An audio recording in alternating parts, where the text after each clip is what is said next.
Tole egaa akkuma beekamu hawaasni Oromoo biyya Yugaandaa keessa jiru haala kanaan walitti dhufee gaddaa obboleessa keenya Hacaaluu Hundeessaa akka kanaan ibsachaa jirra. Mee obboleettii koo waa'ee gadda Hacaaluu ilaalchisee maaltu sitti dhaga'ama? Gaddi Hacaaluu baay'ee garaan nyaatee jira.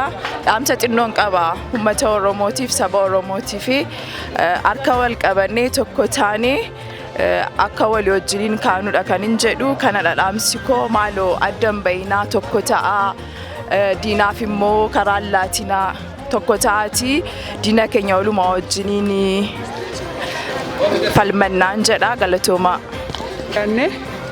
Maaliif artist Hacaaluu jechuun nuufi goota cimaa bakka guddaa Oromoon hundi kan qabudha fi akkasumas immoo jaalatamaa beekamaadha. Isinitti himuunis hin barbaachisu, hundumti keessanuu hin beektu. Ani waan natti dhaga'ame dhugaadha. Ana qofaa utuu hin ta'in egaa Oromoo maraa baay'ee gadda guddaadha gaafa jalqabaa inni duusaa dhageenyu qabnee halkan ta'a buluu qabnee baay'een gaddee Hacaaluun akka weellisaa tokkootti miti kanan gaddee Hacaaluun bifa walallootiin bifa geerarsaatiin quuqqaa saba isaatii ija jabinaan nama dubbatu goota guddaa goota jabaadha Hacaaluun.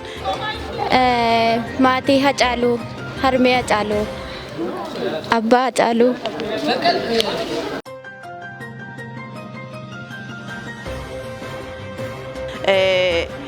Bifa namaa galuun, bifa nama nuffisiisneen, bifa salphaatiin dhaloota hundumaaf gala. Akkaataan itti waa'ee saba isaatii dubbatu nama seenaa beeku, nama beekaadha, nama hubataadha, nama jechisaa mi'aawu. Hacaaluun Oromoodhaa fi nama guddaadha. Nama siyaasa isa tokko deeggaree isa tokko balaaleffatu miti. Hacaaluun badii isa qabutti ija jabinaan badii isaa nama himu. Nama faarsuun irra jirus immoo nama faarsu.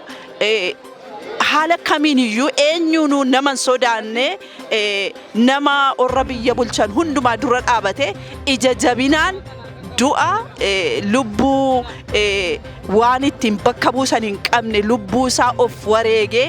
Hacaaluun anaaf waan baay'eedha. Waliin guddannee du'a keessallee nama na oolche. Waan baay'ee dubbachuu hin danda'a tureyyuu garuu ammuma danda'us immoo seenaa saaga tokko barreessuu yaaleera. Garuu immoo wanni inni dhaamsa dabarse tokko hin jira. Dhaamsa san immoo inuma galmaan geenye jedheetuma ni yaada. Maaliif si keessas jira, ana keessas jira. Dhaamsa inni nu dhaamee deeme yoomillee kan nu keessa badu yookaan immoo tiyyuu dhabamuu danda'u miti. Maaliif cimina nuuf kenne, jabina nuuf kenne Hacaaluu jechuun nuufi barsiisaa waan hundumaa kenna jedheen kan amanudha. Hacaaluu yoo du'e immoo kaayyoon isaas hin du'u. Diina Hacaaluu nyaatte immoo gaaf tokko inuma nyaannaa jedheetuma yaada. Maatii Oromoo hundumaaf obsa isin yaa kennu jedha. Nama waan barbaade dubbatuudha, dhugaa jiru nama dubbatuudha. Dhugaadha gadda guddaa natti dhaga'ame. Haa ta'u malee wanta tokko wantani jabeessee jechuu barbaadu isa booda diraamaan hojjetame Oromoottiin walitti buusanii humna Oromoo laaffisuudha wanti godhame. Mormanii natti toleera. Ammas immoo Oromoon kanarratti baree bara darbes nurratti ta'aa ture, ammas nurratti hojjetamaa jira. Isa kana dura dhaabbachuu qaba Oromoon bakka jiru.